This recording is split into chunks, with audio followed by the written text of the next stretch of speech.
L'Exoword 6 terminé, nous allons passer à l'Exoword 7. Pour ce faire, ici, déjà, dans l'intitulé, c'est les tableaux. Mais avant de commencer l'exercice, j'aimerais quand même introduire sur la création de tableaux. Comment aujourd'hui, il est très facile de créer un tableau à partir du logiciel Word. Donc ici, sans trop tarder, je sais que mon exo va s'appeler ou bien aura le nom d'Exoword 7. Et je devrai réaliser les tableaux suivants. Donc pour ce faire, très simple. Je vais créer un nouveau fichier, CTRL-N, mais avant, je compte déjà les nombres de lignes. 1, 2, 3, 4, 5, 6. Là aussi, sur 4 colonnes. Donc là, très simple. Fichier nouveau, avec le raccourci CTRL-N. Je l'enregistre, CTRL-S. Je l'appelle Exoword 7. Je lance. Si vous me suivez toujours pour insérer, ou bien en tout cas créer un tableau dans notre document, la chose la plus simple, c'est de passer par le menu Insertion. Dans le menu Insertion, nous allons avoir l'onglet Tableau. Je clique sur l'onglet Tableau et regardez ce que Word nous propose. Des éléments quadrillés qui représentent des lignes et des colonnes, ou bien, pour être plus simple, des lignes et des cellules.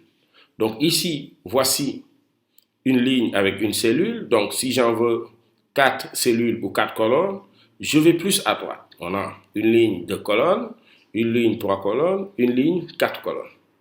Et si je veux ajouter une autre ligne, je descends vers le bas. Donc on a les mêmes colonnes qui restent toujours, mais je suis à 2 lignes. Donc 3, 4, 5, 6. Si j'ai mes 6 lignes déjà qui se matérialisent, si vous regardez en haut ici, avec 6 lignes, 4 colonnes, il ne me reste plus qu'à cliquer et voir Word l'insérer dans ma page. De façon très simple, pour supprimer maintenant ce tableau qu'on a eu à créer avec le menu Insertion, il faut d'abord sélectionner le tableau. La meilleure façon de sélectionner un tableau, c'est de cliquer sur l'icône sous forme de croix qui est au-dessus du tableau. Cette icône n'apparaît que si le tableau est sélectionné. Par exemple, si je clique en dehors du tableau, l'icône n'apparaît pas. Il suffit que je sois au-dessus du tableau pour que l'icône puisse réapparaître. Donc, je clique dessus et il y a une sélection qui se fait autour de mon tableau. Donc, pour le supprimer, j'appuie sur la touche Backspace. Et directement, mon tableau a été supprimé. Je vous montre une deuxième manière toujours de créer un tableau. C'est de passer toujours par le menu Insertion, de cliquer à nouveau sur l'onglet Tableau. Cette fois-ci, au lieu d'utiliser les éléments quadrillés comme ça, il y a le menu au bas, Insérer un tableau. Je clique sur ce dernier et il y a cette fenêtre Insérer un tableau qui apparaît. Il ne me reste plus qu'à saisir le nombre de colonnes et le nombre de lignes que je veux avoir par rapport à mon tableau. Par rapport à ce qui m'est demandé tout à l'heure, c'était toujours 4 colonnes, 6 lignes. Et même là, j'ai des options autres que ce que j'avais là-bas. Est-ce que je veux que la largeur initiale de la colonne soit automatique? Ça signifie quoi? Que ça s'agrandit par rapport, que ça reste avec la même taille, ou bien je peux choisir ajuster au contenu. Ça signifie quoi? Qu'il va s'agrandir par rapport à ce qu'il contient. Par défaut, je le laisse à auto et je clique sur OK. Aussi facile que ça. Voici les 2 manières que moi je conseillerais pour créer un tableau. Pour le supprimer à nouveau, rien de très simple, rien de très compliqué. On clique sur l'icône que vous savez déjà et vous appuyez sur Backspace. Le troisième, mais le moins utilisé, on peut dessiner un tableau.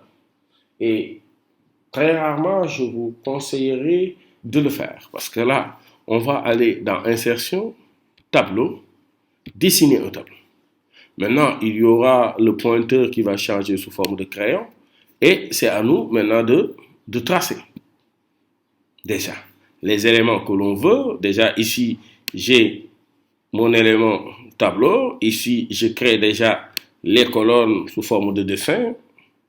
Voilà. Troisième, là. Et là, je peux le diviser en lignes.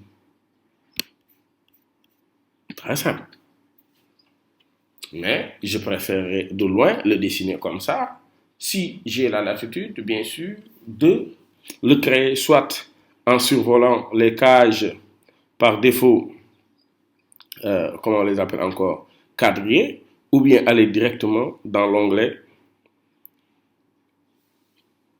insérer un tableau. Donc là, je peux faire toujours un CTRL Z jusqu'à revenir sur mon ancien tableau et commencer le travail. Avant aussi de commencer les tableaux, j'aimerais encore montrer autre chose. Je suis là, je supprime ce dernier. Je vais aller dans Insertion, je crée un tableau avec 4 lignes, avec une ligne du moins et 4 colonnes. Donc là, je mets ici prénom, là, je mets nom, là, je mets titre, et là, je mets structure.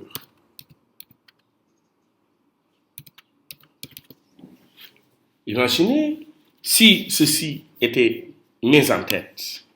Là, je peux même aller là et le mettre en gras. Et même, pourquoi pas, les centrer. Si je voulais maintenant commencer à saisir les noms des étudiants, ou bien en tout cas les noms des concernés ici, comment ajouter une ligne? La chose la plus simple et qu'il faut retenir, c'est que pour ajouter une ligne dans un tableau, quand on est sur la dernière cellule du tableau, si on appuie sur la touche tabulation, une ligne va s'ajouter. Donc ici, très simple, j'appuie sur la touche tabulation et directement, j'ai une ligne qui s'est ajoutée. La touche tabulation ne s'arrête pas là. La touche tabulation aussi permet de passer d'une colonne à une autre, ou bien même, plus simple si vous voulez, d'une cellule à une autre. Là, vous voyez le pointeur clignoter sous prénom. Il suffit que j'appuie sur tabulation pour le voir passer sous nom. J'appuie à nouveau sur tabulation pour le voir passer sous titre. J'appuie une dernière fois tabulation pour le voir passer sous structure. Si je veux par ailleurs créer une autre ligne, comme je suis sur la dernière cellule, j'appuie sur tabulation.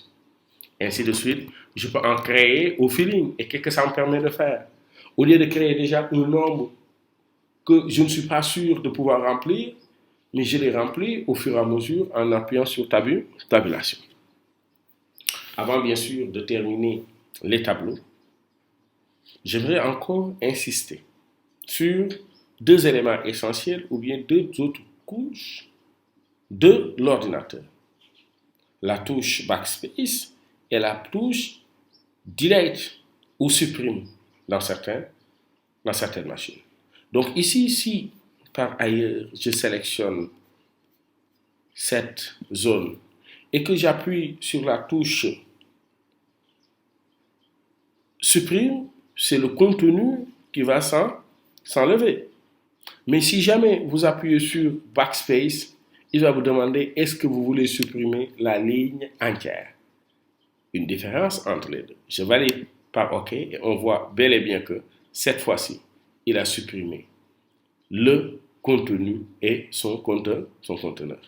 Je sélectionne le tableau à nouveau. Ici, je l'ai toujours sur mes 4 colonnes, 1, 2, 3, 4, avec 4 lignes. Alors que sur l'exo, il m'a demandé de mettre 6 lignes. Donc là, hop, voici mes 6 lignes que j'ai besoin.